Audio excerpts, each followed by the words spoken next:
Demi cita-cita politiknya di 2024 nanti, Anies Baswedan malah sibuk mempalestinakan Jakarta untuk meraih simpati masyarakat.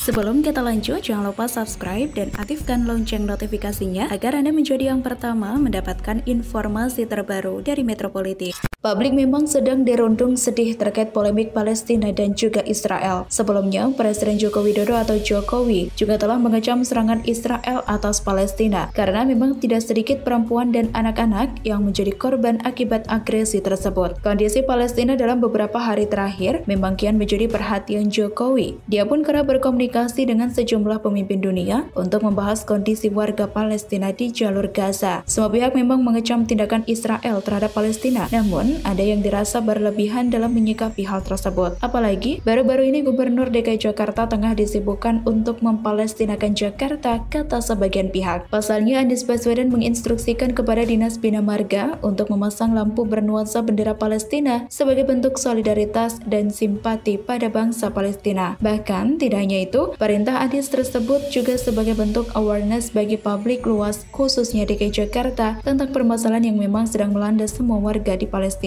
Tentu hal tersebut menuai pro dan kontra. Bahkan dianggap pemasangan lampu bernuansa bendera Palestina justru tidak menambah estetika kota. Seperti yang diungkapkan oleh pengamat tata kota di Universitas Trisakti Nirwono yang menilai pemasangan lampu hias bernuansa bendera Palestina di beberapa titik ibu kota tidak menambah estetika kota. Menurut dia, jika alasan pemasangan itu sebagai bentuk solidaritas, keputusan itu juga dianggap kurang tepat. Nirwono mengatakan keputusan itu didasari oleh sikap pribadi Gubernur DKI Jakarta Anies Baswedan, bukan sikap resmi dari pemerintah pusat. Lebih tepat jika Anies berfokus pada penanganan persoalan kota DKI Jakarta dan tidak mencampuri urusan politik nasional sebagai sikap resmi pemerintah DKI Jakarta. Jika ingin menunjukkan solidaritasnya, Anies dianjurkan untuk menunjukkan tindakan sebagai pribadi, seperti menggalang dana bantuan atau membantu warga Palestina yang ada di Jakarta. Anies selaku Gubernur Jakarta memang telah melakukan sesuatu yang bukan wewenangnya. Palestina adalah sebuah negara. Karena itu, sikap politik terkait Palestina merupakan kebijakan politik luar negeri. Itu wewenang pemerintah pusat. Pemerintah daerah tak berwenang menyikapi situasi politik negara lain. Bahkan pegiat media sosial Eko Kun tadi melalui saluran YouTube-nya menilai sikap Gubernur Provinsi DKI Jakarta Anies Baswedan mengenai Palestina berlebihan. Seperti halnya berencanakan memasang lampu berhiaskan bendera Palestina di berbagai jembatan penyeberangan di Jakarta. Bahkan, pegiat media sosial tersebut pun menilai jika hal yang dilakukan oleh Anies Baswedan terkesan mengeksploitasi penderitaan rakyat Palestina buat pencitraan politik. Karena menurut Kun tadi, posisi pemerintah Indonesia terhadap kasus Palestina sejak dulu tidak berubah. Mulai Menteri Luar Negeri Retno Marsudi, diplomasi internasional membela hak-hak rakyat Palestina tidak pernah putus dilakukan. Selain itu, politikus Ferdinand Hutahian juga ikut menyoroti instruksi Gubernur DKI Jakarta Anies Baswedan terkait pemasangan lampu warna bendera Palestina di jembatan penyeberangan orang atau JPO di DKI Jakarta. Karena itu, ia pun merasa heran dengan aksi Anies tersebut. Pasalnya, di Hari Kebangkitan Bangsa seharusnya Anies menciptakan nuansa Indonesia di ibu kota, tapi justru mempalestinakan Jakarta. Lanjutnya, ia pun meragukan kecintaan Anies Baswedan terhadap NKRI. Karena itu, ia pun menuding Anies lebih mementingkan Palestina ketimbang tanah air Indonesia yang ia tulis melalui akun Twitter pribadi miliknya @ferdinandhayan3 pada Jumat 21 Mei 2021. Semoga informasi ini bermanfaat. Silahkan tinggalkan komentar Anda. Jangan lupa like, share, dan subscribe.